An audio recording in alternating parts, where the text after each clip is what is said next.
Okay, so start the center section. There's a little hole in each rib, and you can see there's a brown piece that goes on the outside of the two outer ribs right there. The center section is then also made of a spar in the center, and then 3 other little ribs, and I've already put them on. But they just went on with glue, made sure they're straight, and then there's a piece of wire that goes through all those holes. That's going to help us, I think, when it comes time to put it on the outer panels, making sure everything is nice and straight, and will hold itself up nice, because the top wing, I believe, has no dihedral. And then you've got the actual panel part. I put holes where struts are going to go ultimately in the cabins above the engines. I shaped it, pre-shaped it, gave us an undercamber and overcamber, I guess. And then I did emboss so that the top ribs stand a little bit proud. If you rub your fingers over it, you can feel it. And in certain light conditions, you can see it. So that's the basic part of it. To get the front, the nice round part, I put that nice piece of brass in there and rolled it around to make it as close as I could to the shape of the ribs. So a lot of shaping and lots of test fitting, but it works every time. Test fit long before you just shove stuff together. So I put some super glue on these. I think they got to be strong, and I'm putting that last piece in. And I put that rib on, and then I put the other rib on the other side. So those are the ones that are going to be the cap strips there. And there it is. Now I lined it up here where that piece is supposed to go. That long piece of wire, by the way, is mislabeled on the directions. But anyway, it's the only long piece of straight wire there is. Then I put in some super glue to lock that in place in the center. And just a little bit of glue in basically all along those where it goes through the ribs.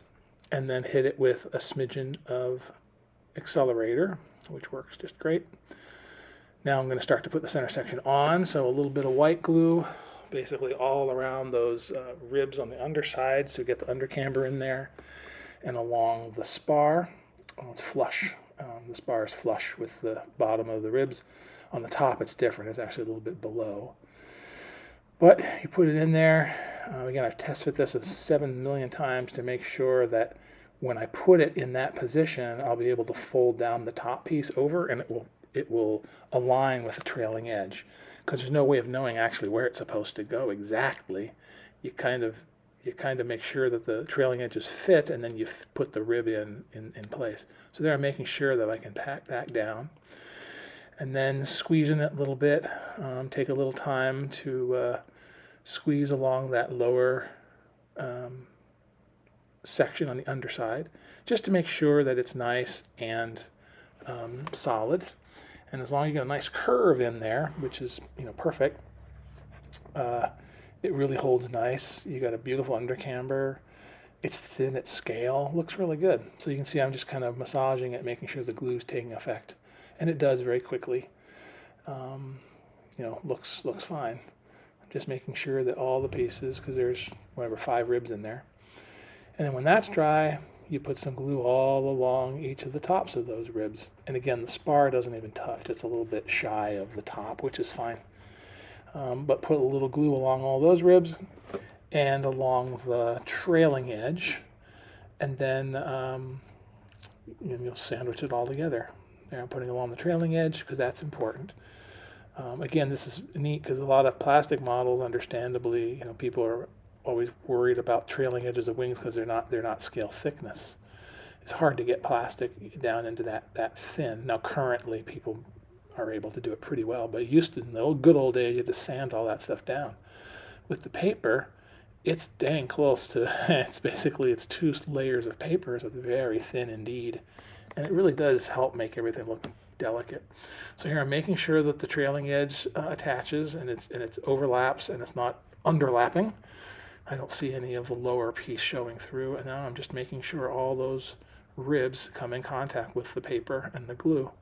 And a little bit of glue squish out won't matter. It'll all be okay in the end. Real airplanes, when you put the outer panels on, they're not always perfect either. In fact, usually they put like some kind of a strap over them and some kind of thing to hold them together to clean up the interference there, or the attachments. Again, making sure that glue is attaching, and there she goes. That's the center section. It's straight and true, looks good, and very easy to make, no problems. The wings should be the same. They'll just be longer. In terms of how to put it together, really be no different, just more ribs, but it's the same construction as this. So when you see the wings, they'll probably be mostly together. Now, the center pylon here, there's struts that are that strut that goes all the way through, and then it's got a little piece there. But that piece is supposed to be one single piece of wire, and then you've got some on the back that are going to hold the back part of the wing, and then there's a finishing of an end strut there on either side. But that piece, that front piece, this piece here, you can see how it's designed. It's one piece. It goes straight through like that, and then it's got that little spreader in the middle. Now, there's no way I could get that as it's configured through the engine mount where it's supposed to go. So it just wouldn't work. So I decided to take a small piece that was the width of the engine mount and just put it in. You can barely see it right there. It's right there. That is a separate piece from the rest of it.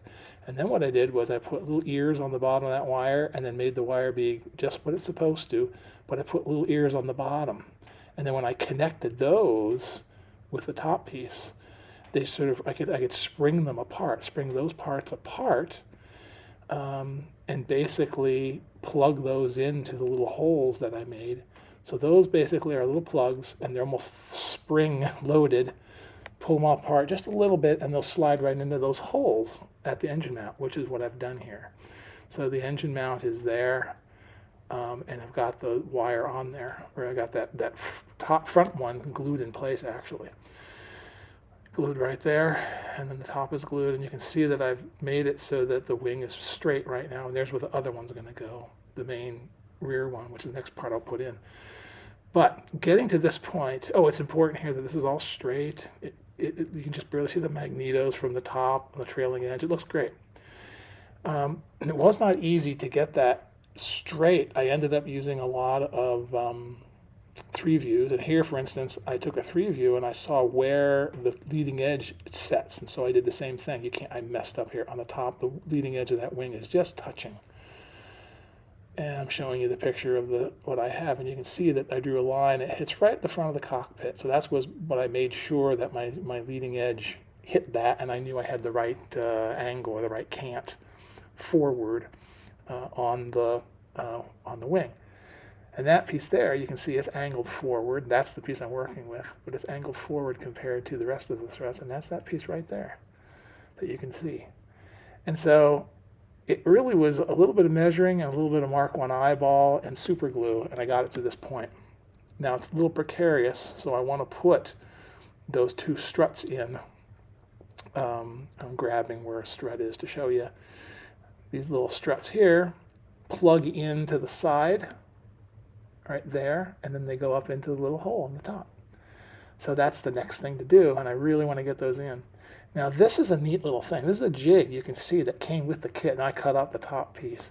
But it sits right like that, and then you supposedly put the wing in there, but notice my wing doesn't really, my pinky's moving, doesn't really get there.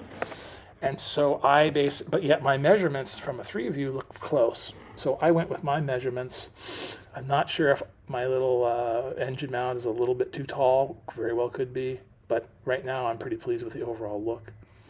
So here I am showing, I cut this, it's straight up on the top. I didn't put a crook in it, it's just straight. So that way I can throw it into that hole, and it has a lot of wiggle room. It'll slide back and forth in that hole, and then I can plug in, you can see a little white spot, that's where my hole is, and you can plug that piece in, make sure it's going to fit, and it will. So then when you're ready, took some of my thick super glue, put a little dot right where it's going to go in that tiny hole, and then bring it back. And the top, remember, isn't glued in yet, so it's easy to move this thing around. And you just make sure that it just fits nice. You're not trying to put any stress or any pressure on anything. You're just putting it in and gluing it, and that should suffice. You don't want to put torsion in there and make it twist. You want everything to be straight.